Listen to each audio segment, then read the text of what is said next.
you'll never remember what I say, you'll remember what I and how I make you feel. It's not what I say, it's what you hear. Welcome to Entrepreneurs of Playbook. I'm David Meltzer here at the Masters, and it's like none other. It never disappoints. Unlike the Super Bowl, Pro Bowl, Masters, Kentucky Derby, the Breeders' Cup, the ESPYs, Oscars, Emmys, it doesn't matter.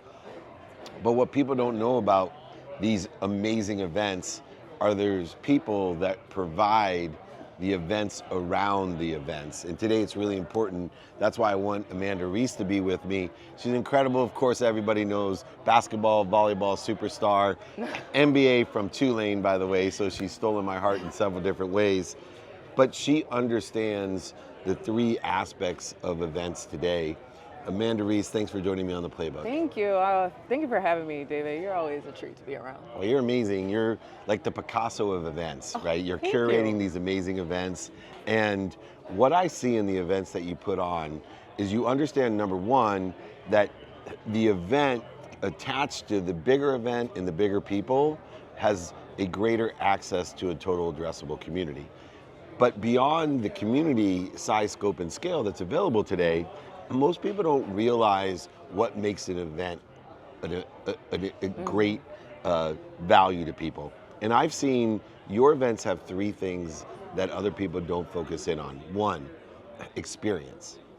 So if you go to an event that's curated by you, people walk out and say that was an amazing experience. Mm-hmm. And we'll go into those variables. Two is business development.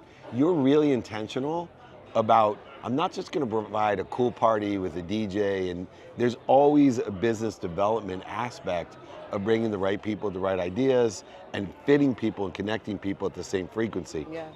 And then the other side of it, which is newer, but you do a great job at, is events don't have to just be within the period of 5 p.m. to 10 p.m. It's curated in respect of post-production content. Yes. So I want to delve into this because you seem to be the top of your game like you were in sports, but now with events. One, how do you create the right experience and community at your events? Yeah, that's a great question. It really depends on the client's focus. Like, what is the objective? My first question is not the budget, despite what people think. It's what do you want your guests to leave with? Nice. And I build around that. That should be at the core of an event, because people always remember how you made them feel. And if you're looking for something from someone, you should treat them right. And so that is the experience, not even from the point of the doorway. I think that's when people think we walk in. For me, it's like, well, how do they encounter the information on the event? How do they sign up? What does the conversation look like when they're trying to get information about what to expect? I want everyone to leave feeling like, wow, did they know that I was coming personally? Like, was that made just for me? And so I make sure to always put myself in their shoes, like, would I like this? And that's kind of where I go. And it is true that it's the little things when you show up that when I walked into this event, for example, there you were, and made me feel like this event was done just for me, and everyone around felt the exact same way. So the second component, which is unique, which gives a quantitative value to an event, is really being intentional about putting the right people into a room to help each other. Yes. Like, I talk about building a community of people that want to help each other and know people that help each other, because they buy from each other and sell for each other for life. Even though you go to one event, you could for life have someone buying from you and selling for you, which is powerful. How much work do you put in to curate a room with the right people? Yeah, so, it really takes me, honestly, 2 weeks to put an event together. That's if you just want to make sure you have a presence. But if we're really working on like programming, you want to get a definitive result, I say we have to start at least a month and a half to 2 months, because I want to dive into who your audience is, how do they communicate, what are their driving forces, and most importantly, how do you measure the impact of the event? Because if the room is curated right, you should always leave, I say, with 3 things: content, community, and potential capital opportunity. Yeah. And so you have to give that time to breathe. You can't just rush into that.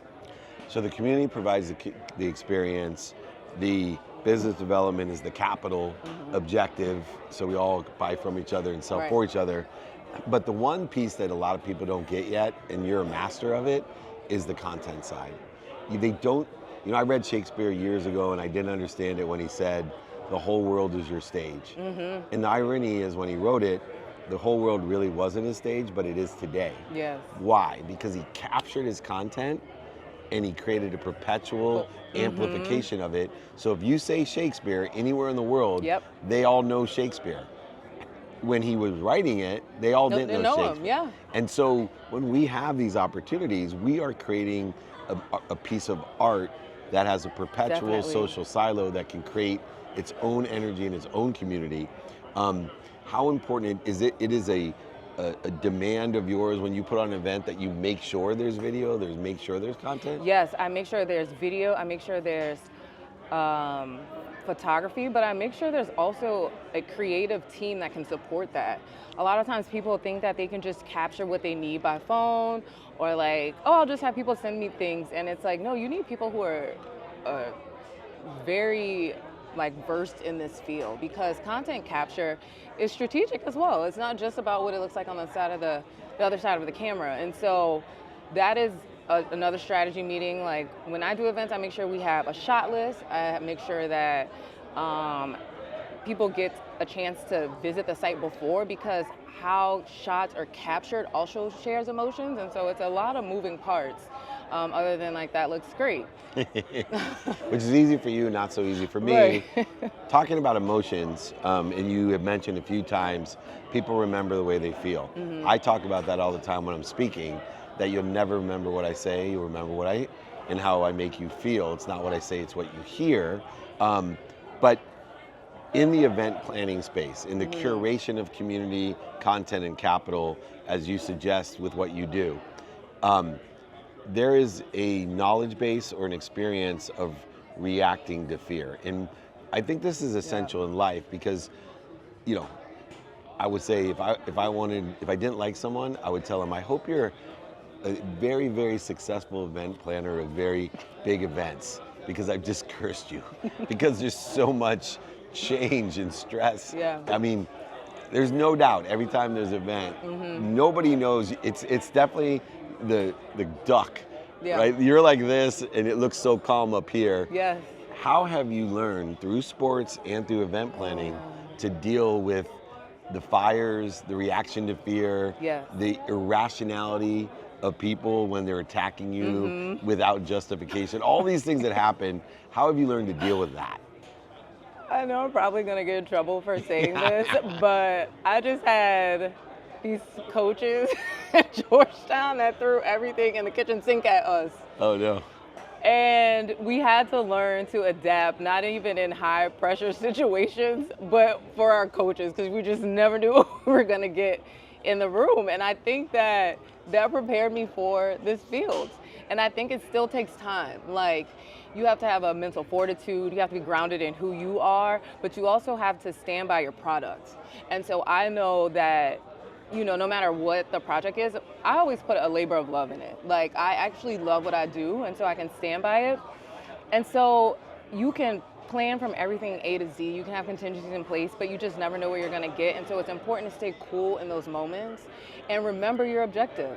And if your objective is met, if you're abiding by what the client really believes in and who their brand is, then everything will be okay. Now, everyone can leave saying it was amazing, and I will leave being like, these were the 10 things that were wrong and can't happen. And I have to remember, it's not about me, it's about my client and how they felt. I love that. So, last thing, I have this idea and I want to see if you're interested. I think we could do a reality show called Event Planner. And then it'd be so easy to do, so much think about how easy this show is and how much people would love this. You could be the event planner, the star of the show. Exactly. People want to see the inside drama that goes on. Drama, and there's and think about it. And you could offer hey, we'll give you this for free. We'll get you a bride sponsor, a DJ that wants to be seen. There's so many different angles to take. You're right. But the key is what you said, the drama. And there is drama in every stage of event planning, from the first meeting till the last meeting. Yes. I have a philosophy that success is created not by exceeding expectations, but managing and develop expectations, That's good. notating that time, emotion, and value will change. And that we have to have some course of action together that is open-ended, that you can change your mind or quit at any time Yeah. in order to facilitate this more easy way, not dis-easy way of doing things. Were there any tips that you could give us when we need to manage and develop expectations, not exceed them? Yeah, so my biggest thing is when it comes to expectations, a lot of time it's like what we've planned, right? And for me, I'm a person of faith. I have to remember that that's what I scheduled. That's not necessarily what was planned for me. And so that is my way of reminding myself that I do not have control. And my expectation is to show up and be my best self. And that's all I can be responsible for. Yeah. And if you're going to come up with a well-developed plan, you're guaranteed God will laugh at you. Remember that. Amanda Reese, David Meltzer know that very well. Well, the Masters, I'll tell you, is an event that never disappoints. Never. Amanda Reese is someone who never disappoints. If you want the best... David never disappoints. I try not to, but we'll curate an event together. Come and catch our new reality show, Yes. Event Planner, starring Amanda Reese, executive producer David Meltzer. We're gonna have drama for all the mamas out there. Bravo I promise for you, the bravo, mamas. here we come. Andy Cohen will be talking about after hours at the Save Event my Planner. spot. Save her our spot. Because I'm bringing you along if No you're dragging problem, me in I'm this. in. I will drag you all the way, screaming to success. We are at the Masters. This is Amanda Reese. I'm David Meltzer. This is Entrepreneurs, the Playbook.